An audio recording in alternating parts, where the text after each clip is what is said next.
Un espoir de retrouver les boîtes noires de l'avion d'AirAsia qui s'est écrasé en mer de Java. La queue de l'appareil, qui contient généralement les enregistreurs, a été retrouvée. Peu de progrès ont été effectués dans les recherches des débris et des corps des victimes de l'accident ces derniers jours en raison du mauvais temps.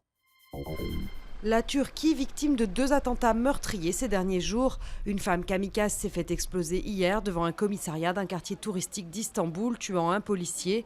Les 2 attentats ont été revendiqués par un groupuscule d'extrême gauche en représailles contre le gouvernement islamo-conservateur au pouvoir, après le décès en mars d'un adolescent lors d'une manifestation. La Cour européenne des droits de l'homme se penche aujourd'hui sur l'affaire Vincent Lambert. Une partie de la famille de ce tétraplégique conteste la décision du Conseil d'État d'autoriser l'arrêt de l'alimentation et de l'hydratation artificielle qui le maintiennent en vie. L'autre partie de sa famille, dont son épouse, se sont battus pour faire reconnaître cette décision médicale par la justice française pour laisser partir Vincent, selon leurs mots. Vincent Lambert, victime d'un grave accident de la route en 2008, souffre de lésions cérébrales irréversibles.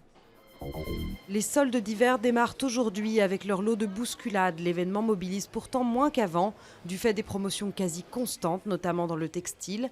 Certains espèrent pourtant sauver une saison calamiteuse du fait des températures longtemps trop douces.